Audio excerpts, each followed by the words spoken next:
Jika ini adalah nafas terakhirmu, apa yang ingin kau katakan? Assalamualaikum, sahabat Hakikat Jiwa Official. Jika ini adalah nafas terakhirmu, apa yang ingin kau katakan? Apa yang ingin kau ubah? Apa yang ingin kau hapus dari sejarah hidupmu? Dan kepada siapa ingin kau peluk erat sebelum tubuhmu kaku? Sadarkah kita bahwa setiap tarikan nafas adalah hutang? Setiap detik yang kita lewatkan dalam kelalaian adalah detik yang tidak akan pernah kembali. Dan setiap kali kita membuka mata di pagi hari, itu adalah satu kali kesempatan yang ditambahkan untuk hari yang belum tentu sampai malam. Coba tarik nafas pelan sekarang. Rasakan udara yang masuk ke dalam dadamu.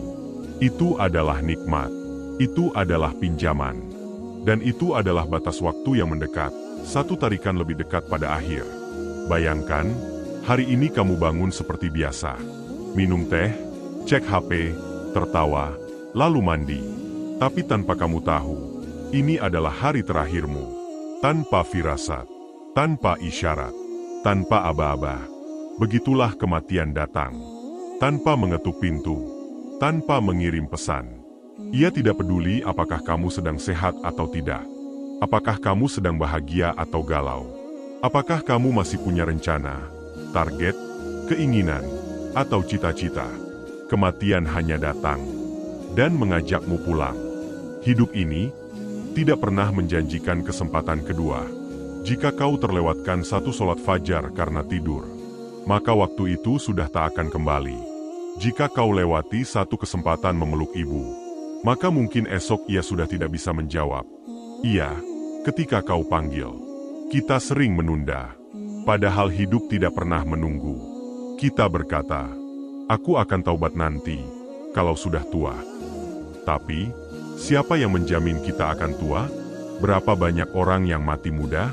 Berapa banyak jenazah dibawa dengan kaos dan celana pendek, bukan baju koko dan sarung?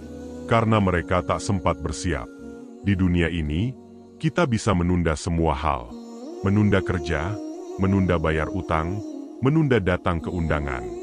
Tapi satu yang tak bisa ditunda adalah kematian. Allah berfirman dalam Quran, tiap-tiap yang berjiwa akan merasakan mati. Dan hanya pada hari kiamat sajalah diberikan dengan sempurna balasanmu. Quran Surah Ali Imran ayat 185. Kematian adalah janji yang pasti ditepati. Tak ada yang bisa memanipulasi jadwalnya. Tak ada yang bisa membatalkan atau mengundur pertemuan dengan malaikat maut. Kita hanya bisa bersiap, atau lalai dan menyesal selamanya. Dan beginilah biasanya kematian datang. Saat kamu sedang tertawa, saat kamu sedang scroll TikTok, saat kamu sedang buka YouTube, dan lupa bahwa waktu sedang berjalan pergi dari hidupmu. Tidak ada yang sadar bahwa nafasnya tinggal tersisa sekian detik. Tidak ada yang sadar bahwa senyuman hari ini adalah senyuman terakhirnya. Bahkan banyak yang tak sempat mengucap kalimat terakhir. Lalu, jika kamu tahu bahwa esok kamu akan mati, apa yang akan kamu lakukan hari ini? Apakah kamu masih akan marah karena notifikasi Instagrammu sepi? Apakah kamu masih akan mengeluh karena pesan WhatsApp MU tidak dibalas orang? Apakah kamu masih akan bergosip dan membicarakan aib orang lain? Atau kamu akan segera duduk, menangis, dan menyebut nama Allah dalam sujud yang panjang? Sahabatku, kematian itu bukan akhir. Ia adalah awal. Awal dari pertanggungjawaban. Awal dari dibukanya catatan hidupmu. Awal dari pertanyaan kubur yang tak bisa dijawab dengan lisan, tapi hanya bisa dijawab dengan amal. Men Robbuka? Siapa Tuhanmu? Ma dinuka? Apa agamamu? Ma takulu fi hadzar rojul? Siapa laki-laki yang diutus kepadamu? Itu pertanyaan yang akan ditanyakan langsung. Di saat tubuhmu dibungkus kafan, dan hanya kau sendirian dalam kegelapan tanah. Lalu apa yang akan kamu jawab? Kalau selama hidupmu kamu tidak pernah benar-benar mengenal Allah, apa yang akan kamu katakan? Jika selama hidupmu kamu hanya mengenal dunia, tapi buta pada akhirat, dan ketika jasadmu dibawa, maka semua pintu akan tertutup. Solat yang tertinggal, tak bisa lagi ditunaikan. Zikir yang ditinggalkan, tak bisa lagi diucapkan. Taubat yang ditunda, tak bisa lagi dimohonkan. Karena itu, Jangan pernah menunda kebaikan. Jangan tunggu besok untuk menjadi baik. Besok belum tentu milikmu.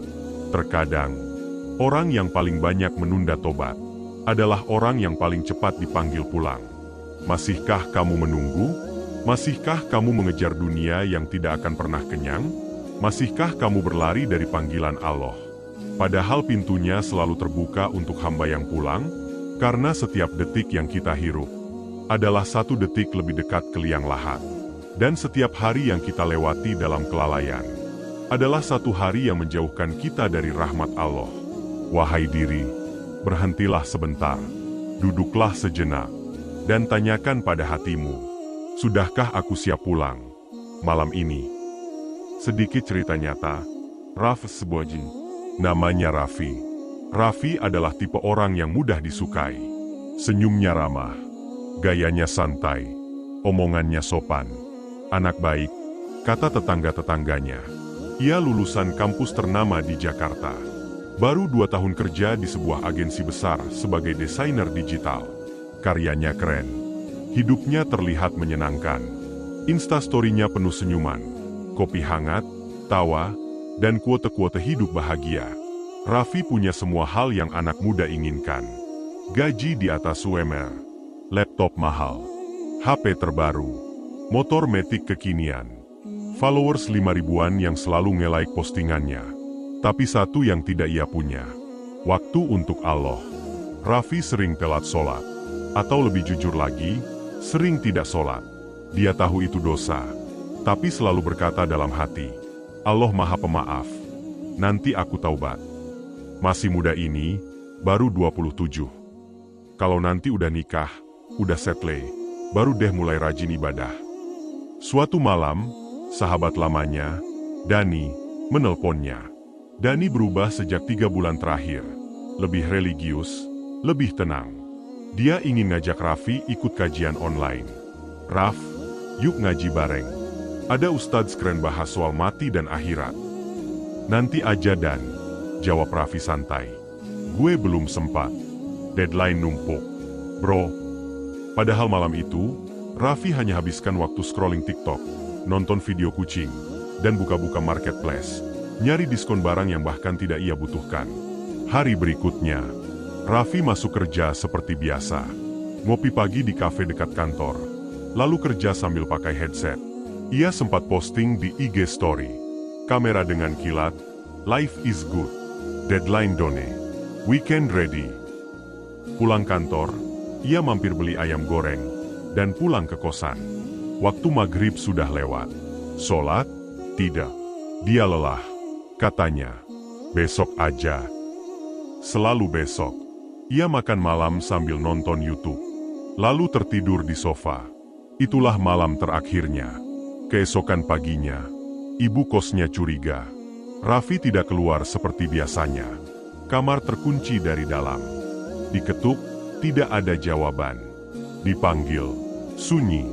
Akhirnya pintu didobrak. Dan disitulah jasad Raffi ditemukan. Terbaring dengan satu tangan menggenggam HP. Tubuhnya pucat, dingin. Matanya sedikit terbuka. Polisi menyimpulkan, serangan jantung mendadak. Tak ada firasat, tak ada keluhan sebelumnya, tak ada sempat pamit. Teman-temannya menangis. Dani, lebih terpukul dari siapapun. Seandainya aku paksa dia ikut ngaji malam itu. Tapi semua sudah terlambat. Raffi pun dimakamkan. Pakai baju koko dan kain kafan. Padahal saat hidupnya, dia tak suka pakai baju koko dan kain kafan, bahkan tak pernah ia pikirkan. Akun Instagramnya masih aktif. Foto terakhirnya kini dibanjiri komentar. Innalillahi. Gak nyangka secepat ini. Semoga husnul khotimah ya bro. Tapi apakah doa itu cukup? Apakah cukup untuk menutupi puluhan waktu yang ia habiskan dalam kelalaian? Sahabatku, Raffi bisa jadi siapa saja. Dia bisa jadi kamu. Bisa jadi aku. Bisa jadi siapapun yang sibuk mengejar dunia, tapi lupa menyiapkan bekal pulang. Yang hidupnya kelihatan baik, tapi lupa pada yang paling penting. Yang bilang, nanti saja taubatnya. Padahal nyawa bukan sesuatu yang bisa dijadwal ulang. Dalam jurnal catatan kematian, nama kita bisa jadi sudah terdaftar. Bulan apa? Tanggal berapa? Detik keberapa? Tapi kita masih terus berkata, besok aja aku mulai berubah. Raffi tak pernah tahu malam itu adalah malam terakhir. Begitu pula kita. Lalu jika malam ini adalah giliranmu, apakah kamu siap? Atau kamu masih ingin menonton satu episode drama lagi? Scroll 1 jam lagi? Atau balas DM orang yang bahkan tak peduli dengan keselamatan jiwamu? Sahabatku, tak ada kata terlalu dini untuk kembali kepada Allah. Dan tak ada jaminan bahwa esok masih akan datang untukmu. Jika kamu masih diberi waktu, gunakan. Jika kamu masih bisa menangis, menangislah dalam sujud. Jika kamu masih bisa berbagi cerita ini ke orang lain, lakukan sekarang. Karena mungkin, satu cerita ini bisa menyelamatkan satu jiwa. Pernahkah kamu merasa hidupmu terus berjalan, tapi hatimu terasa kosong? Pernahkah kamu berada di tengah keramaian, tertawa, bersenda gurau, tapi jauh di dalam ada ruang sepi yang tak bisa dijelaskan? Mungkin itu bukan depresi, mungkin itu bukan galau, mungkin itu adalah jiwa yang lapar akan cahaya, jiwa yang haus akan kedekatan dengan Rabb-Nya. Allah selalu mengirimkan tanda, namun kebanyakan dari kita memilih untuk tidak peka. Memilih untuk sibuk, memilih untuk berkata, nanti aku pikirkan lagi, sekarang aku belum sempat. Tapi sempat untuk apa? Untuk scroll media sosial 2 jam sehari? Untuk mengejar hal yang bahkan tidak membawa kita lebih dekat ke surga? Sahabatku, tanda dari Allah tidak selalu berupa musibah. Terkadang ia datang dalam bentuk kegelisahan. Saat semua terlihat baik, tapi hati tetap tak damai. Saat semua impian sudah digenggam, tapi tetap saja kosong. Itu bukan berarti hidupmu salah arah secara dunia, tapi mungkin jiwamu kehilangan arah ke akhirat. Berapa banyak orang kaya yang bunuh diri? Berapa banyak selebriti yang depresi? Berapa banyak influencer yang mengaku tersiksa secara batin? Karena dunia tak pernah menjamin ketenangan. Yang menjamin itu hanyalah zikir. Ketahuilah, hanya dengan mengingat Allah hati menjadi tenang. Quran Surah Ar-Ra'd ayat 28. Tanda-tanda Allah datang setiap hari, tapi kita mengabaikannya. Ketika kita sakit, itu mungkin bukan sekadar virus. Itu mungkin cara Allah menghentikan kita sejenak, agar kembali merenung. Ketika rezeki seret, itu mungkin bukan karena pasar, tapi karena kita terlalu sibuk kerja, sampai lupa sujud. Ketika hidup terasa hampa, itu mungkin karena kita menjauh dari Quran, dan menggantinya dengan konten kosong yang tak berisi ruh. Allah sudah bicara lewat banyak cara, lewat mimpi buruk berulang, lewat kematian teman yang tiba-tiba, lewat tangis di malam hari yang entah dari mana datangnya. Tapi kita menghibur diri, mungkin ini cuma fase, mungkin aku cuma capek kerja. Padahal bisa jadi, itu panggilan pulang dari Allah. Dan kami akan benar-benar menguji kalian dengan sedikit rasa takut, kelaparan, kekurangan harta, jiwa, dan buah-buahan. Quran Surah Al-Baqarah ayat 155. Agar mereka kembali. Quran Surah As-Sajdah ayat 21. Ujian bukan selalu hukuman. Ujian adalah pengingat. Tapi sayangnya, kita justru marah ketika diingatkan. Kita kecewa, padahal itulah bentuk cinta Allah. Seorang ulama berkata, jika Allah mencintaimu, maka Dia akan membuatmu kehilangan rasa cinta pada dunia, agar kamu kembali mencintainya. Tapi kita malah berkata, kenapa Allah mengambil orang yang aku sayangi? Kenapa pekerjaanku sulit? Kenapa hidupku tak semudah orang lain? Padahal mungkin, Allah sedang memisahkan kita dari dunia. Karena Ia rindu mendengarmu menyebut namanya. Coba jujur sekarang. Kapan terakhir kali kamu menangis dalam doa? Kapan terakhir kali kamu membaca Quran dan merasa hatimu gemetar?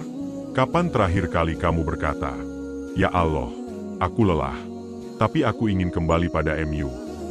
Jika sudah lupa, mungkin itulah tandanya. Sahabatku, jangan tunggu Allah mengirimkan tanda yang lebih keras. Karena jika hati sudah mati, maka peringatan tak akan lagi terasa. Jika jiwa sudah terbiasa tenggelam dalam kelalaian, maka semua sinyal dari langit hanya akan dianggap gangguan. Cobalah mulai hari ini, tatap langit, dengarkan hujan, lihat keheningan malam. Semua itu adalah surat cinta dari Allah. Mungkin hidupmu masih diberi waktu, mungkin hatimu belum sepenuhnya mati. Mungkin jiwa yang lelah ini hanya butuh disentuh oleh cahayanya lagi. Buka Quran itu, dekap sajadahmu, dan katakan pada diri sendiri, aku masih ingin pulang, sebelum waktu benar-benar habis.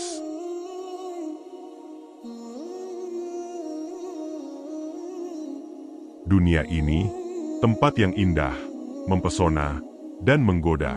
Tapi ia juga tempat yang paling mudah membuatmu lupa. Lupa dari mana kamu datang. Dan lupa kemana kamu akan pulang. Dunia memabukkan.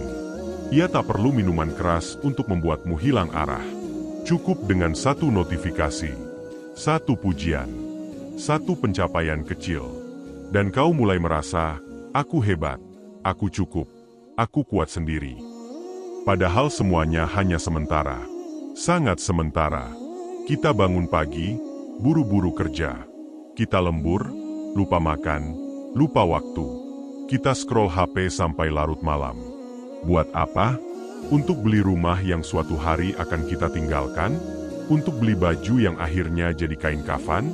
Untuk mengejar cinta manusia yang bahkan tak bisa menolongmu dari siksa kubur? Sahabatku, bukan berarti dunia harus dibenci. Tapi dunia harus ditempatkan pada tempatnya. Sebagai alat, bukan tujuan.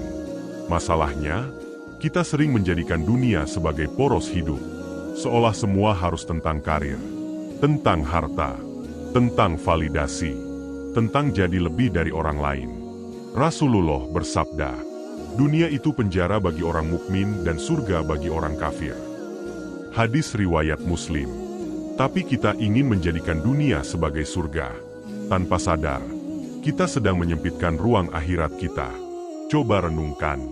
Kita bisa menabung bertahun-tahun untuk beli rumah, tapi tidak pernah nabung 1 menit pun untuk baca Al-Quran. Kita rela antri 3 jam demi konser idola, tapi tidak betah 15 menit dalam majelis ilmu. Kita bisa bangga update story saat sampai Bali, tapi malu update ketika baru selesai sholat tahajud. Kenapa bisa begitu? Karena dunia memabukkan. Dunia itu seperti air laut. Semakin kau minum, semakin kau haus, semakin kau kejar, semakin kau merasa kurang. Sampai akhirnya kamu kelelahan sendiri, dan mati dalam keadaan tak pernah merasa cukup. Allah berfirman, ketahuilah, bahwa kehidupan dunia itu hanyalah permainan, senda gurau, perhiasan, saling berbangga, dan saling berlomba dalam kekayaan dan anak-anak. Quran Surah Al-Hadid, ayat 20. Dan kehidupan dunia ini tidak lain hanyalah kesenangan yang menipu. Dunia menipu karena ia bisa membuatmu merasa aman. Padahal kamu sebenarnya sangat dekat dengan akhir. Pernahkah kamu merasa, sudah kerja keras, sudah capek, sudah dapat banyak, tapi hati tetap gelisah? Karena ruh kita tidak diberi makan dengan harta. Ruh kita hanya kenyang dengan zikir, ibadah, dan sujud. Tapi kita beri dia dunia terus-menerus. Kita paksakan dia hidup dalam maksiat. Kita gantikan Quran dengan video. Kita tukar waktu subuh dengan selimut dan alarm snooze. Lalu kita heran, kenapa hati ini seperti mati pelan-pelan? Sahabatku, cinta dunia itu tidak salah. Tapi terlalu cinta dunia, itulah penyakit. Rasulullah bersabda, cinta dunia adalah pangkal segala dosa. Ketika cinta dunia melebihi cinta akhirat, maka segalanya akan terasa benar meski salah. Semua yang melalaikan terasa nikmat, dan semua yang menyelamatkan terasa berat. Dan kita jadi buta terhadap tanda-tanda Allah. Buta terhadap kefanaan. Buta bahwa mobil kita suatu saat akan jadi milik orang. Buta bahwa rumah kita akan ditempati keluarga lain. Buta bahwa semua jerih payah ini akan kita tinggalkan tanpa bisa bawa satu pun ke kubur. Lalu, kita berkata, tapi aku bekerja untuk keluarga. Benar. Tapi apakah keluargamu akan ikut menjawab pertanyaan malaikat di alam kubur? Aku sibuk urusan dunia. Benar. Tapi apakah dunia akan menolongmu saat timbangan amalmu ringan? Aku belum sempat mendekat ke Allah. Tapi apakah Allah akan menunggumu selamanya? Sahabatku, jika dunia ini membuatmu lupa, maka tinggalkan sejenak. Ambil waktu untuk kembali. Kembalilah ke sajadah yang mulai berdebu. Bukalah Quran yang sudah lama tertutup. Bangun malam-malammu dan ucapkan satu kalimat sederhana itu. Ya Allah, aku rindu Engkau. Karena di tengah kebisingan dunia, ada satu tempat yang selalu sunyi tapi suci. Sujud. Kau boleh gagal dalam bisnis, gagal dalam cinta, gagal dalam rencana. Tapi jangan pernah gagal menjadi hamba. Karena hanya itu satu-satunya status yang berlaku di akhirat. Abdullah, hamba Allah. Sahabatku, kita sering hidup seolah besok pasti datang. Seolah kita pemilik waktu. Seolah kita bisa merencanakan segalanya. Dari nikah, punya anak, beli rumah, umroh, pensiun tenang. Tapi satu hal yang tak pernah kita rencanakan dengan sungguh-sungguh adalah kematian. Padahal, dialah yang paling pasti dan paling tiba-tiba. Coba ingat kembali, berapa kali kamu dengar kabar, si Fulan meninggal tadi pagi. Baru kemarin dia ketawa, sekarang sudah di liang lahat. Kematian tidak peduli apakah kamu masih punya mimpi, masih punya target, masih punya utang, atau bahkan masih punya dosa yang belum sempat kau sesali. Ia hanya datang satu kali, tanpa suara, tanpa jeda. Allah berfirman, setiap jiwa akan merasakan mati. Quran Surah Ali Imran, ayat 185. Tapi bagaimana jika rasa itu datang malam ini? Bayangkan, malam ini, kamu tidur seperti biasa. Kau peluk gulingmu, matikan lampu, tutup tirai. Lalu tak ada yang bangunkan kamu esok pagi. Kau ditemukan membiru, jasadmu dingin. Jiwamu sudah dipanggil. Keluargamu panik. HPMU terus berbunyi tapi tak kau angkat. Grup kerja bertanya, kok belum masuk? Teman dekatmu menelpon berkali-kali. Dan akhirnya, orang tuamu datang, menangis di depan jenazahmu. Mereka tak percaya. Mereka mengguncang tubuhmu. Tapi tubuh itu tak lagi menjawab. Sahabatku, begitulah banyak orang meninggal. Tiba-tiba, tanpa sempat mengucap, astagfirullah. Tanpa sempat memperbaiki sholatnya. Tanpa sempat minta maaf pada orang tuanya. Tanpa sempat mengembalikan utang yang belum lunas. Dan saat itu, semua catatan amalmu dikunci. Pena malaikat berhenti menulis. Dan kamu akan dibawa ke tempat tinggal barumu. Kubur. Kubur itu sempit. Bukan karena kecil, tapi karena dosa yang membuatmu sesak di dalamnya. Kubur itu gelap. Bukan karena tak ada lampu, tapi karena amalmu tidak bercahaya. Kubur itu sunyi. Bukan karena tenang, tapi karena tak ada suara selain penyesalan. Lalu datang dua malaikat. Mereka tak peduli kamu lulusan mana. Tak peduli kamu followersnya berapa. Tak peduli kamu kerja di mana. Yang mereka tanyakan hanya tiga hal. Siapa Tuhanmu? Apa agamamu? Siapa nabimu? Dan kamu tidak bisa menjawab dengan lisan. Kecuali hidupmu dulu pernah mengamalkan jawabannya. Bagaimana kamu bisa bilang, Tuhanku adalah Allah? Jika kau selama hidup tidak pernah menyebut namanya, tidak pernah bersujud kepadanya, bagaimana kamu bisa bilang, agamaku Islam? Jika kamu meninggalkan sholat, dan lebih banyak mengikuti hawa nafsu, bagaimana kamu bisa jawab, Nabiku Muhammad? Kalau sunnahnya tidak pernah kamu cintai, dan hidupmu tak pernah meneladani ajarannya, sahabatku, kubur bukan tempat untuk menjelaskan. Ia hanya tempat untuk menerima akibat dari hidup yang kita pilih. Jika hidupmu dihabiskan untuk dunia, maka dunia akan tinggalkanmu. Tapi jika hidupmu dihabiskan untuk Allah, maka Allah akan temanimu, bahkan di dalam tanah. Rasulullah bersabda, kubur itu bisa menjadi salah satu taman dari taman-taman surga, atau lubang dari lubang-lubang neraka. Hadis riwayat Tirmidzi. Jangan tunggu datangnya kematian, untuk baru sadar bahwa kamu belum siap. Karena saat itu datang, Kamu tak bisa berkata, "Tunggu ya, aku mau taubat dulu. Tolong kasih waktu sejam, aku mau sholat dulu. Aku mau bilang sayang ke orang tuaku dulu." Tidak ada jeda, tidak ada tunda, tidak ada pengampunan tanpa amal. Orang-orang akan menguburmu, mereka akan menangis, lalu mereka pulang. Dan kamu tinggal sendirian di sana.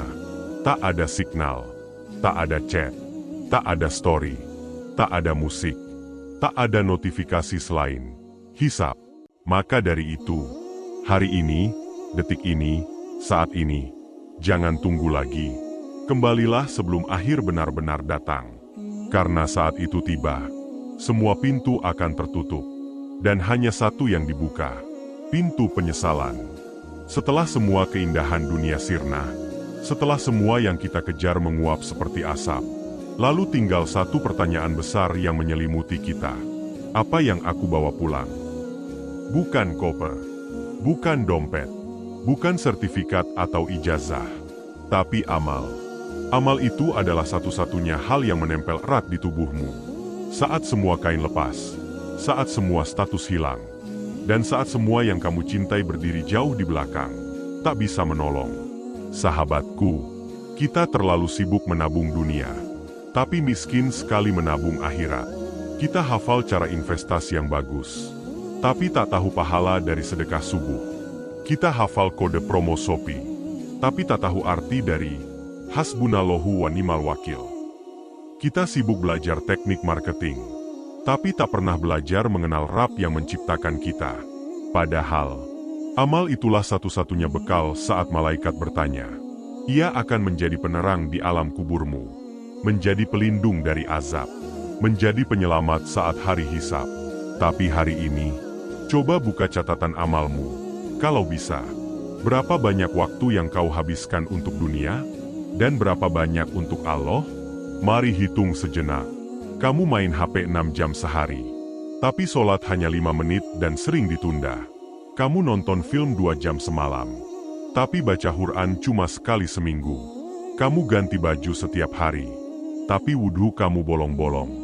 Kamu naik jabatan 3 kali tahun ini, tapi kamu belum pernah bangun tahajud seumur hidup. Apa yang sebenarnya sedang kita bangun? Dunia yang akan ditinggal, atau akhirat yang akan dijalani selamanya? Rasulullah bersabda, tidak akan bergeser kaki seorang hamba pada hari kiamat sebelum ditanya tentang 1. Umurnya untuk apa dihabiskan. 2. Ilmunya untuk apa diamalkan. 3. Hartanya dari mana dan kemana. 4. Dan tubuhnya digunakan untuk apa. Tirmidzi. 4 pertanyaan itu akan menghantui kita. Bukan karena kita tak bisa jawab, tapi karena jawabannya tidak jujur, atau terlalu sedikit, atau bahkan kosong. Lalu apa bekal kita saat tak ada lagi tawa, tak ada lagi uang, tak ada lagi ruang? Di hari itu, kita akan berkata, "Ya Allah, kembalikan aku ke dunia walau 1 jam saja. Aku ingin bersujud sekali lagi. Aku ingin minta maaf pada ibu. Aku ingin sedekah yang belum sempat aku lakukan." Tapi Allah menjawab, "Sekali-kali tidak." Itu hanya kata-kata yang dia ucapkan saja. Dan di hadapan mereka ada barzah sampai hari mereka dibangkitkan. Quran Surah Al-Mu'minun, ayat 100. Tidak ada waktu tambahan. Tidak ada lembur untuk amal. Tidak ada revisi. Yang kau bawa adalah hasil akhir dari seluruh hidupmu. Bukan niatmu, tapi amal nyatamu. Dan saat itu, setiap hal kecil yang kita remehkan hari ini akan menjadi besar nilainya. Kalimat tasbih yang kita ucap pelan, doa sebelum tidur yang kita gumamkan, senyum kepada sesama, solat duha yang kita sempatkan saat lelah, akan berdiri membela kita di hadapan Allah. Karena tidak ada amal yang sia-sia jika diniatkan karenanya. Allah berfirman, "Sesungguhnya kami tidak menyia-nyiakan pahala orang-orang yang beramal." Quran Surah Al-Kahfi, ayat 30. Maka hari ini, sebelum tidur malam nanti, sebelum tubuhmu dibalut selimut tebal, tanyakan ini pada dirimu. Apa yang aku bawa jika malam ini adalah malam terakhirku? Apakah ada sedekah? Apakah ada zikir? Apakah ada taubat? Apakah ada permohonan ampun yang tulus? Atau hanya layar HP yang terus menyala? Dan hati yang semakin gelap? Sahabatku, waktu belum habis. Pintu masih terbuka. Dan bekal masih bisa dikumpulkan. Meski hanya dengan istighfar. Meski hanya dengan satu sujud malam ini. Meski hanya dengan membagikan satu kebaikan kecil ke orang lain. Bekal terbaik bukanlah harta. Bukanlah pengaruh. Tapi hati yang bersih dan amal yang diterima. Maka jangan tunggu nanti. Karena kita tak pernah tahu berapa detik lagi akan terdengar adzan kematian kita. Wahai jiwa yang pernah letih. Wahai hati yang pernah merasa kosong. Wahai dirimu yang selama ini berlari. Sudah cukup. Berhentilah sejenak. Ambil nafas pelan. Tutup matamu sebentar. Dan tanyakan dengan jujur pada hatimu. Sudah sampai sejauh ini, apakah aku benar-benar bahagia? Sahabatku, kita telah jauh melangkah. Mengejar banyak hal, menumpuk impian, mengorbankan waktu, mengabaikan tanda-tanda. Tapi, apakah semuanya membawa kita mendekat kepada Rabb kita? Atau justru menjauh? Membuat kita lupa arah pulang? Hari-hari yang kita jalani bukan jaminan kita masih hidup esok pagi. Waktu yang kita tunda untuk taubat, belum tentu sempat dijalani. Orang yang pagi ini tersenyum, bisa jadi sore ini sudah terbujur dalam kain kafan. Karena ajal tidak pernah menunggu kesiapan. Allah berfirman, dan kembalilah kamu kepada Rabb-mu, dan berserah dirilah kepadanya sebelum datang azab kepadamu. Kemudian kamu tidak dapat ditolong. Quran Surat Az-Zumar 54. Kembalilah, bukan karena kamu suci, tapi karena kamu masih bisa merasa bersalah. Kembalilah. Bukan karena kamu sempurna, tapi karena Allah tidak butuh alasan untuk menerima hambanya kembali. Selama lidahmu masih bisa mengucap, Astagfirullah. Selama matamu masih bisa meneteskan air taubat. Selama jantungmu masih berdetak dan dadamu masih hangat, maka pintunya belum tertutup. Wahai diri, jangan tunggu bulan depan. Jangan tunggu Ramadan. Jangan tunggu saat hati sudah siap. Karena hati tak akan pernah benar-benar siap jika terus disuapi dunia. Paksakan sekarang. Karena iman seringkali tumbuh bukan dari rasa, tapi dari tekad untuk kembali. Rasulullah bersabda, Allah lebih gembira dengan taubat hambanya, melebihi kegembiraan seorang musafir yang menemukan kembali untanya yang hilang di tengah padang pasir. Bukhari Muslim. Bayangkan, di balik semua kelalaianmu, semua dosa yang kamu pikir tak terampuni, semua malam yang kamu isi dengan kesalahan, masih ada Rabb yang menunggumu dengan senyuman kasih-Nya. Allah tidak pernah jauh, kitalah yang menjauh. Tapi Allah tidak pernah menutup jalan kembali.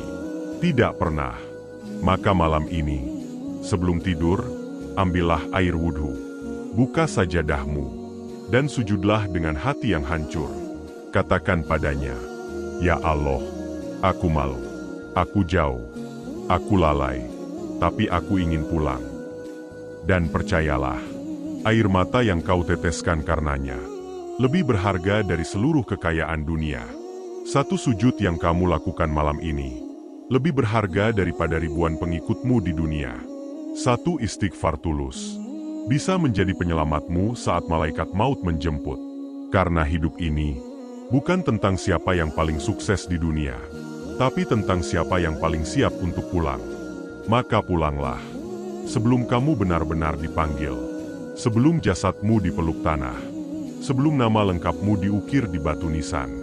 Masih ada waktu, masih ada malam, masih ada sujud, masih ada pintu, dan pintu itu menunggumu. Barakallahu fikum. Wassalamualaikum warahmatullahi wabarakatuh.